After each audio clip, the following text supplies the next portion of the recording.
जब वो आपकी पार्टी में आ जाते हैं तो सारे मोदी वॉशिंग पाउडर से धुल जाते हैं और वो सब साफ सुथरा हो जाता है, सारे दाग धुल जाते हैं। ये लोग सीधा लड़ाई लड़ नहीं सकते, वो ईडी और आईटी के माध्यम से ही चुनाव लड़ रहे हैं। महादेव बंद क्यों नहीं हो रहा है, लगातार चल रहा है। इसका मतलब ये है कि आपके संबंध है प्रधानमंत्री जी। आप जिन पे आरोप लगा रहे हैं, हेमंता विश्व शर्मा पे आप आरोप लगाते थे,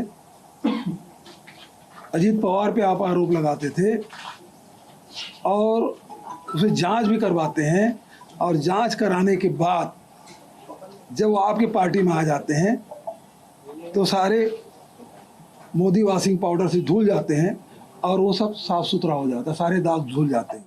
ये लोग सीधा लड़ाई लड़ नहीं सकते, वो ईडी और आईटी के माध्यम से ही चुनाव लड़ रहे हैं। कल जैसे 2 घोषणा पत्र जारी हुआ, एक घोषणा पत्र हिंदी में था जो भारतीय जनता पार्टी के लेटर हेड में था, दूसरा घोषणा पत्र शाम को जारी हुआ वो अंग्रेजी में था और ईडी के लेटर पेड में था। 2 घोषणाएं उनकी हुई है। अभी ये प्रधानमंत्री जी भी कहें दुबई के लोगों से क्या संबंध है, मैं आप पूछना चाहता हूँ दुबई के लोगों से आपके क्या संबंध है? क्यों लुक आउट सर्कुलर जारी होने के बाद उसकी गिरफ्तारी नहीं हो रही है? ये गिरफ्तारी करने की जिम्मेदारी भारत सरकार की है, क्यों उसकी गिरफ्तारी नहीं हुई? क्यों महादेव ऐप बंद नहीं हुआ? बंद करने की जिम्मेदारी भारत सरकार की है।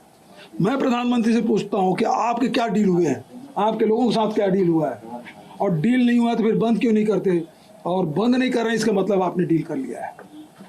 तभी वो मेल करता है। मेल की ऑथेंटिसिटी क्या है, उस मेल की विश्वसनीयता क्या है? कोई भी किसी के नाम से मेल कर देगा, और कोई मेल में कहता है कि हम 508 करोड़ रुपए थे, उसकी जांच की हो, बिना जांच किए आपने आरोप लगा दिया। तत्काल अमित शाह के शब्दों में क्रोनोलॉजी समझिए, प्रधानमंत्री आते हैं, गृह मंत्री आते हैं, उसके पहले ईडी आते हैं, फिर होटल में पकड़ा जाता है। निर्वाचन आयोग क्या कर रहा है भाई, कैसे पैसा आ गया?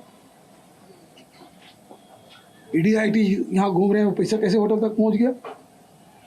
इसका मतलब ये आपका निकम्मापन है, आपने उसको छुपाया और पकड़ लिए, और उसके बाद उन्होंने कहा कि बघेल जी को देना है।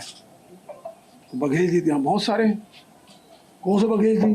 लेकिन उन्होंने, ड्राइवर ने बताया कि बघेल जी को देना, वहाँ से खबर आई, फिर वहाँ से मेल आ जाता है। जब मेल आपके पास आ जाता है इसका मतलब आपके संबंध हैं, आपके उसे संपर्क है, और संपर्क है तो उसको गिरफ्तार क्यों नहीं करते? जो सोनी है, वो सौरभ चंद्राकर है, रवि उपल है, इसकी गिरफ्तारी क्यों नहीं हो रही है? और महादेव बंद क्यों नहीं हो रहा है? लगातार चल रहा है। इसका मतलब ये है कि आपके संबंध है प्रधानमंत्री जी, आपकी पार्टी के लोगों के संबंध है, और आपके लोगों के द्वारा लेन देन हुआ है, इस कारण से उनके खिलाफ कार्रवाई नहीं हो रही।